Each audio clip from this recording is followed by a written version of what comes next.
Desde nuestros estudios de Plaza Claro, en Bogotá. Esto es Red Más Noticias, emisión del mediodía.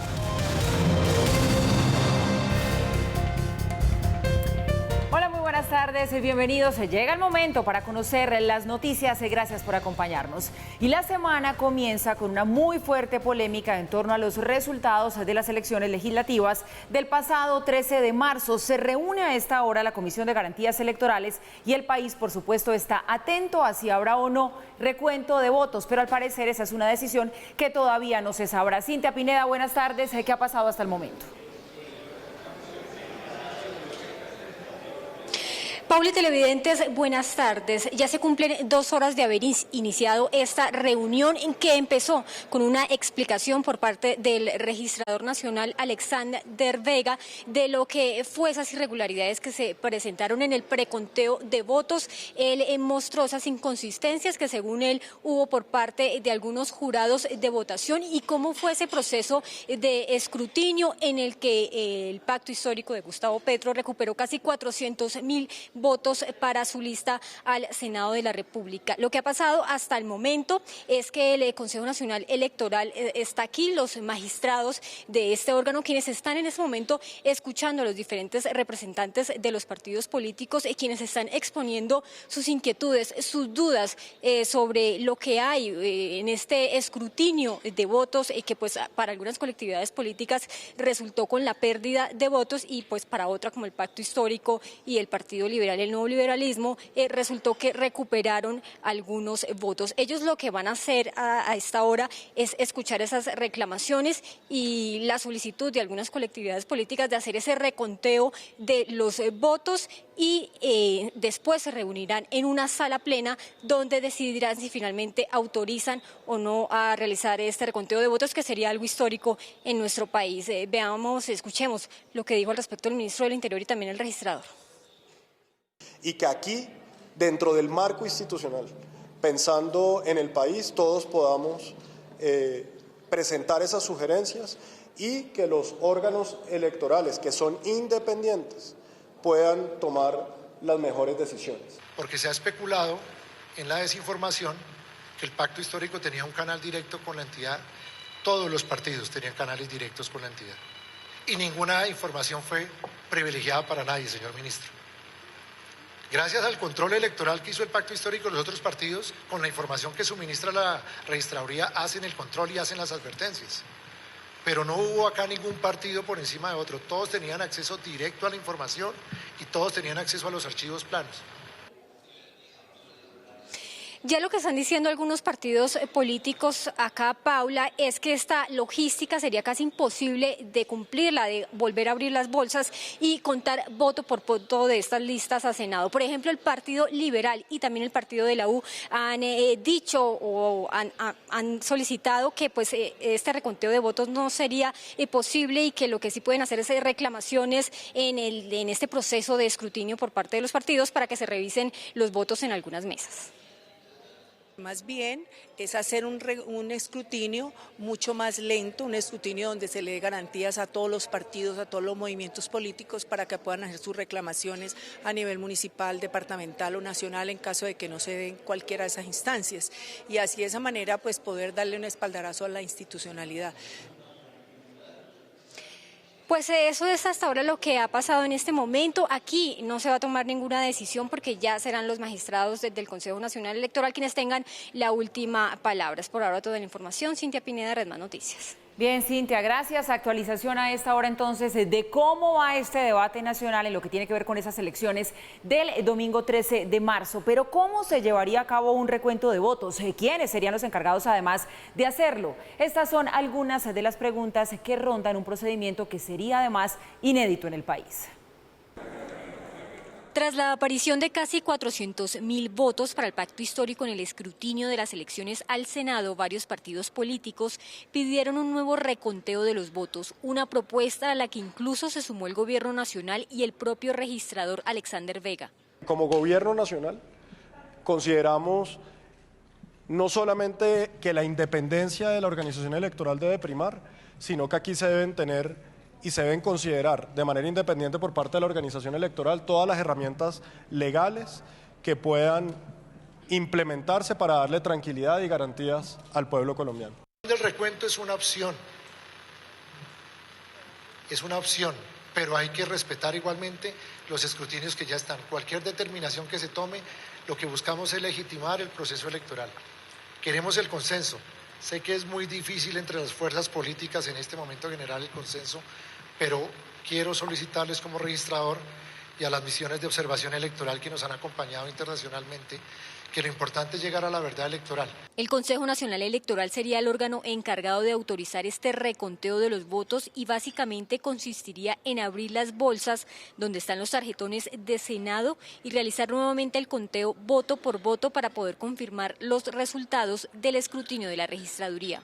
El reconteo es un procedimiento, un instrumento que contempla la ley para establecer la verdad real de los resultados electorales cuando hay inconsistencias en el diligenciamiento de los formularios que consignan el resultado total de la votación.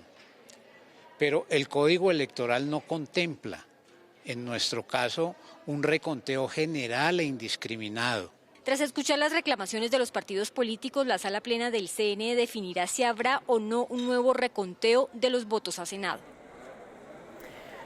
Y también habla hoy El País del episodio que tuvo lugar este fin de semana en la Catedral Primada, donde irrumpió un grupo de encapuchados en plena misa para gritar arengas. La preocupación que ha generado este hecho no es menor y enciende las alertas sobre el respeto a la libertad de culto que existe en Colombia. Esta mujer, al parecer perteneciente a la red de artistas en resistencia, que irrumpió en la Catedral Primada de la capital, lanzó arengas junto a un grupo de personas que no respetaron el culto católico que se desarrollaba.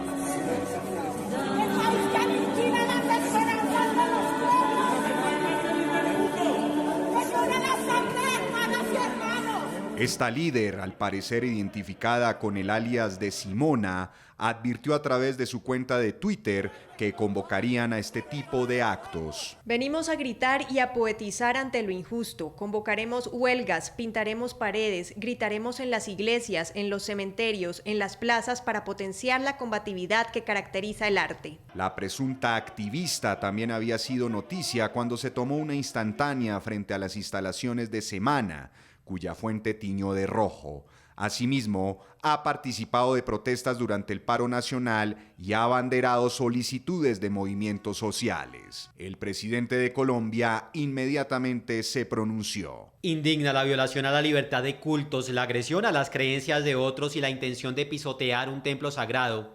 Esto es lo que hacen los violentos e intolerantes que quieren imponer su criterio. Responsables responderán por esos hechos. La fe de todos se respeta. Desde el Evangelio se puede entender este mensaje. La paz se construye, la paz se concerta, se dialoga, se edifica, se vigila. Pero el acto como tal creo que es deplorable. No, rechazamos totalmente ese acto. Es un acto, primero que todo, de cobardes que van encapuchados, tapándose la cara. Me parece que es un acto condenable. Es un acto que no tiene lugar en una sociedad democrática y libre como la nuestra y en una sociedad donde existe la libertad de cultos. El comandante de la Policía Metropolitana de Bogotá, general Eliezer Camacho, reveló que avanzan las investigaciones para que la justicia actúe. Ya unidades de la Seccional de Investigación Criminal, en compañía de la Fiscalía General, está adelantando los elementos materiales probatorios para verificar y corroborar si estos comportamientos afectan el Código Penal en cuanto a los delitos contra el sentimiento religioso. Este tipo de situaciones serían constantes en la catedral debido a su cercanía con la Plaza de Bolívar y las instituciones del Estado, epicentro de manifestaciones. Y los candidatos a la presidencia se pronunciaron ante lo que ocurrió allí en la Catedral Primada. El episodio incluso generó un contrapunteo entre Federico Gutiérrez y Gustavo Petro. El primero en reaccionar fue el candidato del Equipo por Colombia, Federico Gutiérrez, quien responsabilizó a los militantes de Gustavo Petro. Hasta la fe nos quieren expropiar Y así, combinando todas las formas de lucha, incendiando el país y atacando a los que piensan diferente, piensan ganar y gobernarnos. Por Colombia, por nuestras familias, por nuestro futuro, vamos a derrotarlos en primera vuelta. El líder del pacto histórico inmediatamente le respondió a Gutiérrez. Nosotros pusimos en la Constitución la libertad de cultos. El uribismo, desesperado, la abofetea. Le pido a la Iglesia Católica iniciar acción penal contra estas personas. Sobre lo acontecido en la Catedral Primada de Bogotá también se pronunciaron los otros aspirantes a la Casa de Nariño. John Milton Rodríguez: rechazo la agresión a la libertad religiosa y me solidarizo con el pueblo católico de Colombia de la Catedral Primada de Bogotá. ¿Quién será el líder político de estos encapuchados? Seguro, quien sea, no será presidente. Ingrid Betancourt: repulsivo que el afán político lleve a la toma de iglesias. Sembrar miedo es premonitorio de dictaduras. Los responsables de este crimen en contra de la libertad deben ser procesados ya. Cero tolerancia. Enrique Gómez: inaceptable. Encapuchados irrespetan a la iglesia y a nosotros los creyentes. Necesitamos autoridad y justicia para evitar estos hechos. No podemos permitir que el socialismo doblegue nuestra fe y nos intimide. Así funciona la izquierda. Salvemos a Colombia. Por su parte, la comunidad católica colombiana espera acciones concretas frente a los organizadores de estos improperios. Y a propósito de la Iglesia, la Conferencia Episcopal anunció que se va a reunir con el Papa Francisco este jueves y que entre los temas que van a tocar estará el del tenso momento que atraviesa el país por cuenta de la situación electoral que ya les contábamos más temprano. Monseñor Luis José Rueda, presidente de la Conferencia Episcopal, celebró este encuentro que se dará con el Papa Francisco después de más de 2 años que no se lograba por la pandemia. Estaremos compartiendo distintos temas que nos preocupan de la realidad social de Colombia, de la evangelización de nuestro país y de distintas situaciones que atañen a la vida de nuestro pastoreo. La audiencia será privada. Monseñor afirmó que el Papa le pidió información del tema electoral que vive el país. Estaremos orando por Colombia desde allí, pidiéndole al Señor, allí en la Santa Sede, en la Basílica de San Pedro, junto a la tumba de Pedro, junto a la tumba del Gran Papa San Juan Pablo II. Varios líderes de la Iglesia Católica acompañarán al presidente de la Conferencia Episcopal. Que los colombianos logremos reencontrarnos, que hagamos un proyecto común de país, que evitemos todas las polarizaciones, que respetemos la vida en todas las etapas, que reconstruyamos la sociedad desde la familia. Monseñor anunció que al regreso de esta reunión convocará un encuentro entre líderes políticos, entre ellos candidatos a la presidencia, para mediar y que todo se dé en paz. Bien, cambiamos de tema. Debido a los estragos ocasionados por las fuertes lluvias, las autoridades de Cundinamarca declararon el estado de urgencia manifiesta en todo el departamento. La decisión se tomó para destinar los recursos necesarios que permitan atender de manera rápida las emergencias por las lluvias, por los vendavales, también por los deslizamientos. Según el más reciente reporte, la ola invernal ha causado daños en 52 municipios de Cundinamarca. 6 personas han muerto, entre ellas 2 menores de edad, y por lo menos unas 200 vías del departamento han resultado afectadas por el mal tiempo. Hemos tomado la decisión de declarar la urgencia manifiesta en el departamento. Más de 50 municipios afectados, pérdidas de vidas humanas, muchas bancadas, vías afectadas, no solo por los ríos, sino por las lluvias que afectan en este momento a nuestro departamento. Y sobre la fuga de alias Matamba, una escandalosa situación que tiene en la mira al sistema carcelario en el país, las autoridades anunciaron una recompensa de 2.000 millones de pesos por información que conduzca a su recaptura. El director general de la policía, el general Jorge Luis Vargas, anunció además que se expidió circular naranja de la Interpol para dar con su paradero. Después de su fuga se conocieron los videos en los que se ve como Juan Larrizón Castro, alias Matamba, salió de la cárcel La Picota de Bogotá vestido con un uniforme dragoneante. A esta hora se adelanta la diligencia de imputación de cargos a Milton Jiménez, el inspector del IMPEC, que estaba de turno cuando ocurrieron estos hechos. La Fiscalía pide que sea enviado a la cárcel. Pero esto dijo el general Vargas sobre la recompensa. La Policía Nacional ofrece hasta 2.000 millones de pesos por la recaptura de este peligroso delincuente que tiene orden de extradición hacia los Estados Unidos. De igual manera, me permito informarle a la opinión pública que ha sido designado un grupo especial de la Policía Antinarcóticos, el mismo que capturó a alias Matamba y ha llevado las principales investigaciones contra esta organización delincuencial de su recaptura. Y en eso va todo este caso escandaloso de alias Matamba. En medio de una cinematográfica persecución que incluyó el uso de drones, la policía capturó en el sur de Bogotá a 2 personas que intentaron escapar adentrándose en un bosque. Los capturados tenían armas y munición venezolana. Persecución de película en el sur de Bogotá. La policía debió utilizar drones para seguirle la pista a estos 2 sujetos quienes intentaron escapar adentrándose entre el monte en la localidad de Usme. Las 2 personas fueron ubicadas con un arma tipo mini Uzi y 1 kilo de una sustancia parecida a bazuco, pero lo que más sorprendió a las autoridades fue el tipo de munición que llevaban los presuntos delincuentes. Encontramos una Uzi, la cual es incautada, 4 proveedores y una munición con marcación de las Fuerzas Armadas de Venezuela. Se logra la captura de estos 2 delincuentes, uno venezolano, el otro un ciudadano barranquillero. Los capturados fueron presentados ante la justicia y las autoridades adelantan labores de inteligencia para establecer a qué organización delincuencial pertenecen. Entre tanto, la policía también logró la captura en el norte de Bogotá de 2 mujeres y un conductor que habían hecho el paseo millonario por varias localidades a un hombre a bordo de un taxi para después encerrarlo en un motel.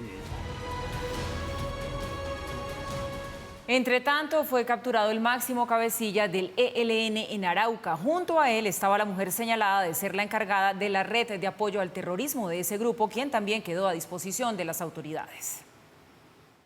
Fue capturado el máximo cabecilla del Frente Adonai Ardila del ELN en Arauca.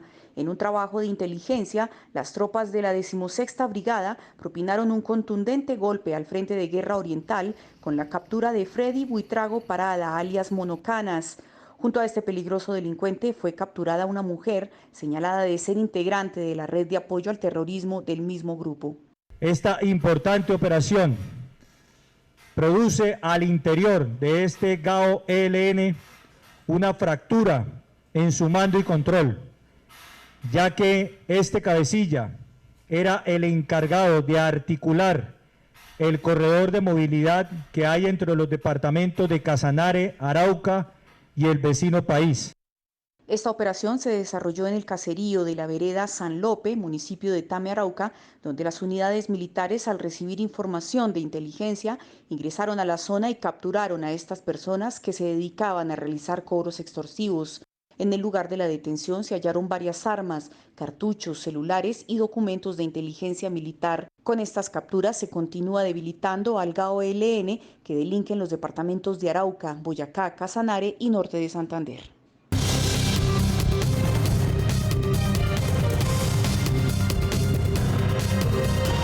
En el mundo, las autoridades chinas confirmaron que no se han hallado sobrevivientes después del accidente de un avión que tuvo lugar este fin de semana en el sur del país, un accidente impresionante. Aunque todavía están en investigación las causas de este siniestro, el mal funcionamiento de la aeronave, también errores de tripulación e incluso un piloto suicida son algunas de las hipótesis en las que se trabaja. Este fue el impactante momento en el que el avión Boeing 737 con 132 personas a bordo se estrelló el lunes en el sur de China. Por supuesto que estaba asustado. Si ves una cosa cayendo así, ¿quién no se habría asustado? Según los datos de seguimiento del vuelo, la aeronave al parecer volaba de manera normal cuando rápidamente perdió altura desde su altitud de crucero y cayó en picado hacia la superficie. Escuché un fuerte golpe. En ese momento algunas personas estaban haciendo su trabajo, pelando la corteza de los árboles. Luego dejaron su trabajo y corrieron a ver el accidente. Entonces llegó la policía. 24 horas después del siniestro, más de 600 trabajadores de emergencias están en el lugar del accidente. Hasta el momento no se han encontrado sobrevivientes. Los rescatistas se encuentran además buscando las cajas negras del avión para establecer las causas del hecho. A continuación, el equipo de investigación hará todo lo posible para recopilar pruebas de todas las partes, centrarse en la búsqueda de registradores de vuelo en el lugar del incidente, realizar un análisis basado en la información de todas las partes e identificar profunda y exhaustivamente la causa del accidente.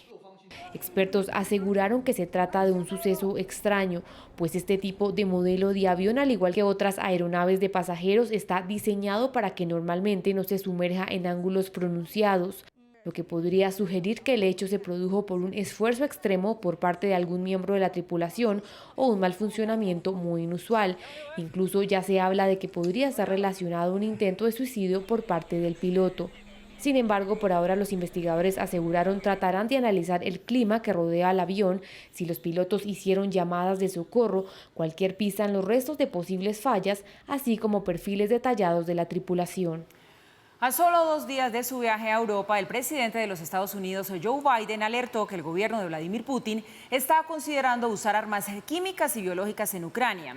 Entre tanto, Volodymyr Zelensky compareció ante el Parlamento italiano y sostuvo también una llamada telefónica con el Papa Francisco, en la que le pidió ser mediador. Vladimir Putin estaría considerando usar armas químicas en Ucrania, así lo aseguró el presidente estadounidense Joe Biden, quien además señaló que las falsas acusaciones de Rusia sobre presuntas armas biológicas en manos de Kiev podría ser una bandera falsa. Entonces, su espalda está contra la pared y ahora está hablando de nuevas banderas falsas, incluida la afirmación de que nosotros, Estados Unidos, tenemos armas biológicas y químicas en Europa. Simplemente no es cierto, te lo garantizo. Ellos también están sugiriendo que Ucrania tiene armas biológicas y químicas en su territorio. Esa es una señal clara de que está considerando usar ambas armas. Ya usó armas químicas en el pasado y debemos tener cuidado con lo que está por venir. Por su lado, el presidente ucraniano Volodymyr Zelensky se dirigió este miércoles desde Kiev al Parlamento italiano, al igual que lo ha hecho en otros países. El mandatario pidió mayores sanciones y presiones a Rusia, así como envió una fuerte advertencia. Ahora es el momento de hacer todo lo posible para asegurar la paz, para que la guerra que ha sido preparada durante mucho tiempo por Rusia, por una persona durante decenas de años. Una guerra no solo contra Ucrania, su objetivo es Europa. Quieren tener una enorme influencia en sus vidas, controlar su política y arruinar sus valores. Horas antes de su presentación, por primera vez desde el inicio de la invasión, Zelensky se comunicó con el Papa Francisco, a quien le pidió ser mediador de la guerra. Hablé con su santidad sobre la difícil situación humanitaria y el bloqueo de los corredores de rescate por parte de las tropas rusas. Se agradecería el papel mediador de la Santa Sede para acabar con el sufrimiento humano. Estoy agradecido con las oraciones por Ucrania y la paz. Entre tanto, este lunes el mandatario ucraniano instó nuevamente a una reunión con Vladimir Putin y señaló estar dispuesto a hablar sobre los territorios ocupados. Creo que este es el momento en que tengamos una reunión con el presidente de la Federación Rusa en cualquier formato. Lo he repetido y ofrecido durante algunos años. Creo que sin esta reunión no puedes entender realmente lo que están dispuestos a hacer para detener la guerra. Sin embargo, el Kremlin aseguró que los avances en las negociaciones entre ambos países aún no son suficientes para una reunión entre los mandatarios. Y la justicia rusa condenó a Alexei Navalny, el principal líder de la oposición de ese país, a otros 9 años de prisión en una cárcel de máxima seguridad. Actualmente Navalny cumple una sentencia de 2 años y medio en un centro de detención en Moscú, después de que lo arrestaran a su regreso a Rusia en 2021. En esta ocasión fue hallado culpable de fraude tras enfrentar acusaciones por robo de fondos a su fundación anticorrupción. Este martes la policía también detuvo a 2 de sus abogados luego de que aseguraran que van a apelar la decisión. Y el número 2 del chavismo, estamos hablando de Diosdado Cabello, hizo una polémica declaración. Sugirió una operación militar en Colombia similar a la que adelanta Rusia contra Ucrania. El dirigente chavista ratificó el respaldo del régimen de Nicolás Maduro al gobierno de Vladimir Putin. Agregó que habrá una desmilitarización en territorio ucraniano y relacionó el actual conflicto en Europa con Colombia para sugerir una descocainización. Las declaraciones de Diosdado Cabello se producen en medio de denuncias de organismos de inteligencia relacionadas con movimientos de tropas venezolanas en la frontera con Colombia. Yo no soy experto del tema, pero mientras más tiempo pase, peor para los nazis de Ucrania, porque la desnazificación será de raíz y la desmilitarización. Alguien decía que porque no aprovechan de descocainizar a Colombia. a ver qué queda. De otro lado, en Estados Unidos comenzaron las audiencias para definir si la Corte Suprema designa por primera vez a una mujer negra como integrante de su máximo tribunal. Ketanji Brown Jackson, nominada por el presidente Biden, tiene por estos días la atención de todo un país. El Comité Judicial del Senado de Estados Unidos comenzó este domingo la primera de 4 audiencias que definirán si la jueza Ketanji Brown Jackson pasará a integrar la Corte Suprema, la instancia más alta del Poder Judicial en este país. La mujer de 51 años, nominada por el presidente Joe Biden hace unas semanas, se comprometió a decidir los casos sin temor ni favoritismo.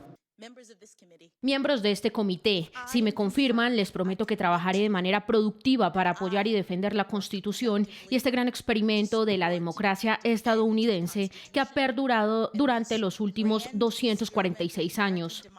Los demócratas, que cuentan con una ligera ventaja, tienen los votos necesarios para confirmar a Jackson, una jurista graduada de la Universidad de Harvard. Los republicanos, por su lado, aseguran estar de acuerdo con que la experiencia de la mujer es incuestionable. Sin embargo, señalan las preguntas que le realizarán en los próximos días aclararán sus dudas sobre la filosofía de la jueza. Soy juez desde hace casi una década y me tomo muy en serio esa responsabilidad y mi deber de ser independiente. Decido casos desde una postura neutral, evalúo los hechos e interpreto y aplico la ley a los hechos del caso. Ante mí, sin temor ni favor, de conformidad con mi juramento judicial. Si el Senado confirma su nominación, Jackson, de tendencia liberal, se convertiría en la primera mujer negra en integrar la Corte Suprema de Estados Unidos y llegará a reemplazar a Stephen Breyer, el magistrado más veterano y una de las voces más progresistas de esta Corte. Los cargos son vitalicios en el máximo tribunal, por eso la elección de un nuevo juez puede influir en el devenir del país durante décadas. Y la imagen del día nos lleva de nuevo a Ucrania, donde una estación de radio en la ciudad de Leópolis cambió de tono al ritmo de la guerra. Aquí la tienen. Desde el día que Rusia invadió el país, la emisora de radio local reemplazó sus programas de entretenimiento, también de música, para informar a sus decenas de oyentes sobre el conflicto. Leópolis es la ciudad fronteriza con Polonia que ha comenzado a ser blanco de ataques en los últimos días, por lo que sus periodistas señalan se han visto afectados psicológicamente. Sin embargo, aseguran que van a seguir informando hasta cuando les sea posible.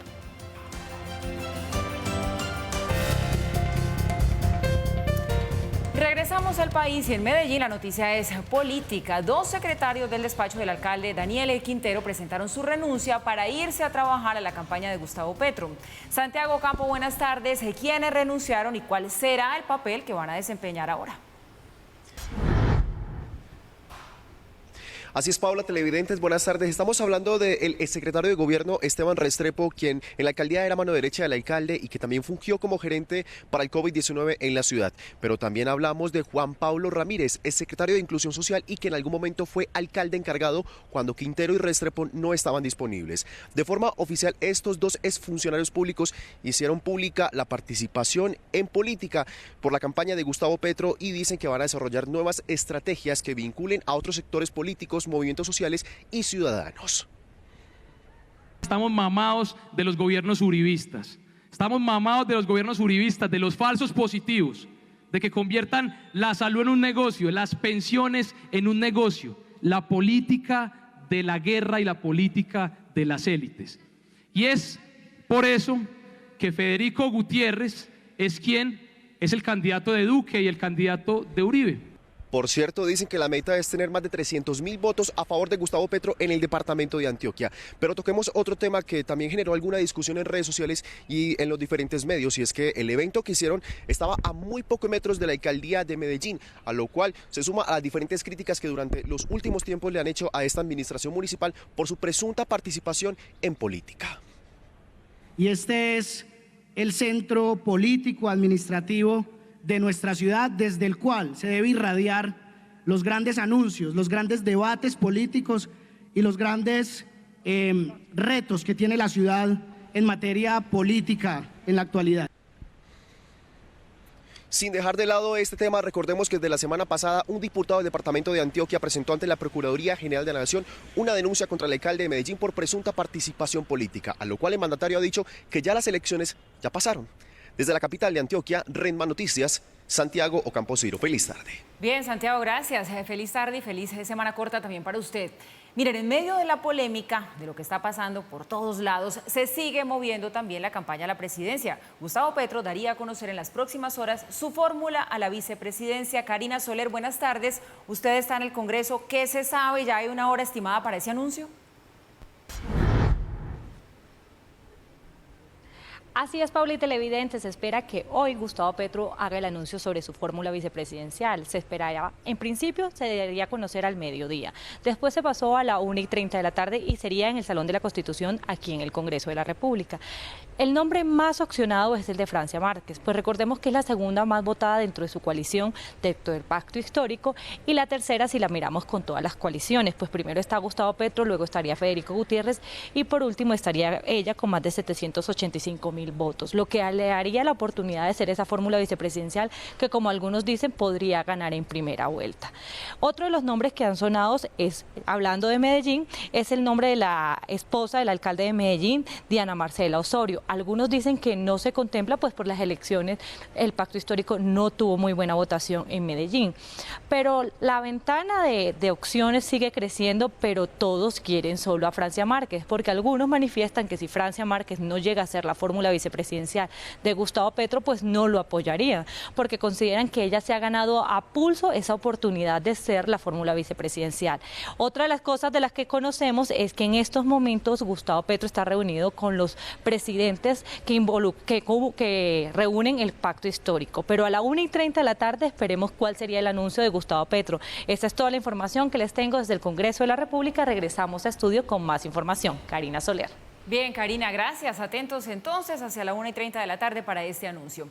Cambiamos de tema porque aumentaron las denuncias por la caza ilegal de tiburones en la isla de San Andrés. Después de que un turista extranjero muriera por el ataque de uno de estos animales, ahora preocupa la reacción de los isleños. La Subdirección de Mares y Costas, junto con otras organizaciones y las autoridades locales, realizan controles después de que a través de redes sociales se conocieran videos o imágenes de personas cazando tiburones que después torturan hasta la muerte. Recuerdan las autoridades que estos animales son importantes para mantener el equilibrio en los ecosistemas marinos. También entregan un parte de tranquilidad respecto a la presencia de tiburones en la zona en la que este fin de semana que viene se va a llevar a cabo una competencia de triatlón que incluye una prueba de natación en aguas abiertas. Y también allí en San Andrés fueron incautadas cerca de 13,4 toneladas de cocaína, evaluadas en más de 120 millones de dólares. Se convierte esta en la incautación más grande de clorhidrato de cocaína realizada por las fuerzas militares en el archipiélago.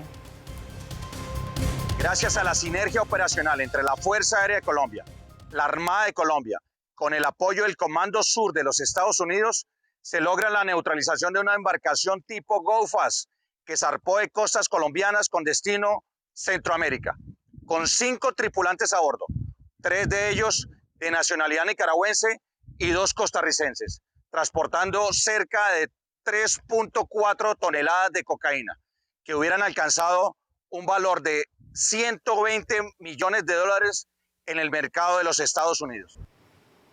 1 de la tarde, 1 minuto. Hablemos de temas amables. El Carnaval de Barranquilla, además de ser una temporada de fiesta, también se convierte en una oportunidad de reactivación económica, de generación de empleo. Entregaron las autoridades de la ciudad cifras muy interesantes acerca de los beneficios que va a traer en este sentido. Kimberly Martínez, buenas tardes. ¿De cuántos empleos se generan? Estamos hablando. Hola Paula, muy buenas tardes para usted y los televidentes. Pues el distrito espera que por lo menos 53.000 empleos nuevos se generen durante esta temporada de fiesta. 30.000 hacedores y artesanos del carnaval y unas 23.000 personas que están relacionadas con esta temporada festiva, entre los que alquilan sillas, venden licor, los sitios de entretenimiento nocturno que también generan más empleo porque tienen que contratar a mayor personal por la cantidad de personas que nos visitan. Y es que en la última versión presencial del carnaval en el 2020 en la ciudad se movilizaron por lo menos 408.000 millones de pesos, una cifra que impactó sectores del turismo, la hotelería, gastronomía y el transporte. El regreso del Carnaval de Barranquilla es una gran noticia para la ciudad, para los barranquilleros, porque representa la reactivación de más de 30.000 hacedores de la fiesta y la dinamización de importantes sectores de nuestras industrias creativas y culturales. El Sistema de Información Turística también ha estimado la llegada de por lo menos 357.000 visitantes a Barranquilla durante esta semana para los 4 días de fiesta y que la ocupación hotelera alcance por lo menos un 90%. También se espera un incremento en las ventas en otros sectores como las licorerías, peluquerías y el sector transporte. Información que registramos desde Barranquilla. Kimberly Martínez para Red Más Noticias. Bien, Kimberly, gracias. Buen día para usted. Nos vamos a una pausa. Cuando regresemos llegan los deportes. Hay que hablar de la actualidad de la Selección Colombia. ¿Qué está pasando con el onceno colombiano? Que este jueves vuelve a tener un partido importantísimo porque todavía soñamos con ir al Mundial. Ya volvemos.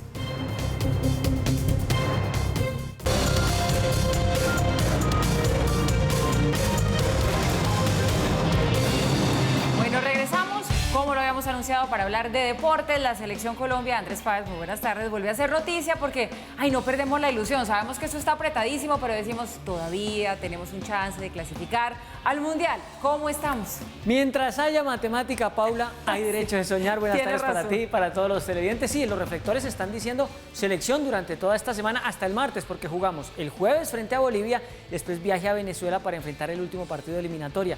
Más allá incluso de que se den o no los resultados, ¿qué necesita Colombia? Ganar sus 2 partidos por el mayor número de goles posible y después que la señora calculadora diga sí o no. Así que vamos a analizar lo que ha sucedido con esta selección que ya lleva, con el de hoy, 3 días de entrenamiento y comienzan a llegar los jugadores de Europa con otra sensación. Hablaron hoy 2 protagonistas, 2 de los que entraron en esta convocatoria, Luis Sinisterra, un atacante, y Fran Fabra, un lateral de buena llegada que antes ha tenido ya experiencia en la tricolor. Las cosas se han hecho bien, lo que ha faltado es eso, de pronto llegar y tener la tranquilidad para marcar, ¿no? Pero yo creo que, y tengo la fe de que estos 2 partidos vamos a tener esa paciencia, esa tranquilidad para poder marcar y bueno, ya después esperar, ¿no? Y meterle presión a los otros rivales que también se enfrentan y tener esa fe de que podemos llegar a Qatar. Te digo la verdad, todavía no pienso en eso, no pienso en no estar en el Mundial. Tengo la fe y la confianza de que lo vamos a lograr hasta el último momento, así que nada, mucho positivismo. Desde que llegué acá fue con la mejor energía, desde que me llamaron siempre estuve pensando en que lo vamos a poder lograr y si lo pienso va a pasar, así que pensemos todos que lo vamos a lograr y que vamos a poder estar en el Mundial. Bien, ya seguimos con los deportes, hablando no solamente de la Selección Colombia, sino de otras disciplinas, pero volvemos al Congreso, donde está Karina Soler, que tiene en este momento al candidato Gustavo Petro. Karina, adelante, muchas preguntas para hacerle. Así es, Pablo y televidentes, aquí estamos con el candidato Gustavo Petro y muchas inquietudes. La primera de ellas es cómo ve el tema del preconteo. Como el intento de hacer un fraude, no porque sea malo en sí mismo volver a contar los votos, eso se hace en muchos lugares, sino que para hacer eso se necesitan unos requisitos de transparencia. Por ejemplo, que los votos estén cuidados desde el momento en que se depositaron hasta el momento en que se vuelven a contar en manos independientes a los políticos. Hoy todos los votos están en manos de los políticos y no de todos los partidos, sino de uno, el uribismo. Y entonces volver a contar ya cuando ellos han manoseado las urnas, las bolsas donde están depositados los votos, eso sí que sería un intento de fraude. Los votos estuvieron en manos del Poder Judicial hasta el día sábado. Allí las comisiones escrutadoras integradas por jueces de la República hicieron su conteo, miraron las reclamaciones, lograron verificar, por lo menos en nuestro caso, que efectivamente habían sino no dicho los datos de cerca de 30.000 mesas alrededor de la votación al Senado del Pacto Histórico. Como los formularios estaban allí, fue fácil corregir esa irregularidad enorme. Petro, muchos dicen que, disculpa que le interrumpa, que los votos todavía se encuentran en custodia. No, en custodia, pero los políticos uribistas, claro, siguen custodiados, pero en manos de ellos. Ya no se puede contar cuando ha pasado del Poder Judicial, que hasta el sábado estaban, al CNE, cuya mayoría es uribista, sus funcionarios que están allí, la mayoría son uribistas, son políticos. No es lo mismo cuando está en manos de un juez, custodiado el voto, a cuando está custodiado por los amigos de Uribe. Ya los votos están en manos de los amigos de Uribe. ¿Cómo podríamos limitar el derecho a que se puedan volver al conteo o cuál sería No, la ya ruta no que se ustedes puede, consideran ya, que debería ser correcta ya para es, la democracia? Sí, ya es un error porque ya se rompió la cadena de custodia, ya es un hecho irreversible. Se pudo haber hecho hace 4 días y yo no hubiera visto problema, y para Senado y para Cámara. Nosotros tenemos perdidas 3 cámaras que en las mesas ganamos.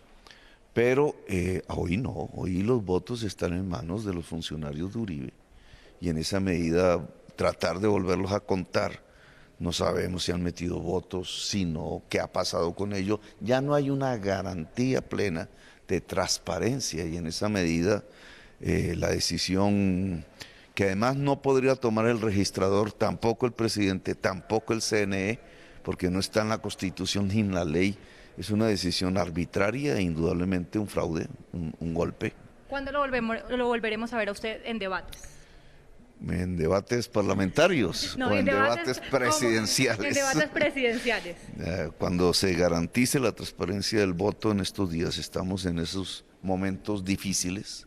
Yo les solicito a los y las magistradas del Consejo Nacional Electoral que no vayan a caer en la trampa de asumir unas funciones arbitrarias que no les da ni la ley ni la Constitución, que ya por sentencias del Consejo de Estado se ha rechazado de contar unos votos que ya no tienen cadena de custodia. Así que les solicito eso.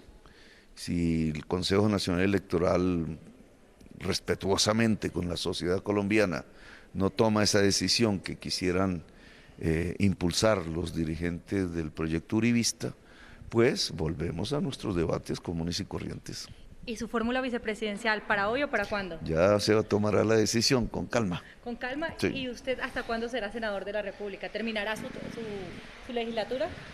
Estamos viendo eso. El problema es perder el juez natural, ¿no?, que es la Corte Suprema, y entonces incentivar malos pensamientos por allí. Pero apenas tengamos garantías de poder participar como cualquier ciudadano, no habrá problema.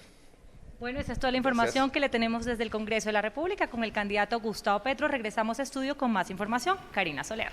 Bien, Karina, gracias. Ahí estaba entonces el candidato Gustavo Petro hablando de la polémica del día, esta solicitud que hace el registrador al CNE del recuento de votos al Senado de las elecciones del 13 de marzo. Y bueno, también deja allí un poco en veremos si hoy va a dar a conocer el nombre de su fórmula a la vicepresidencia o no.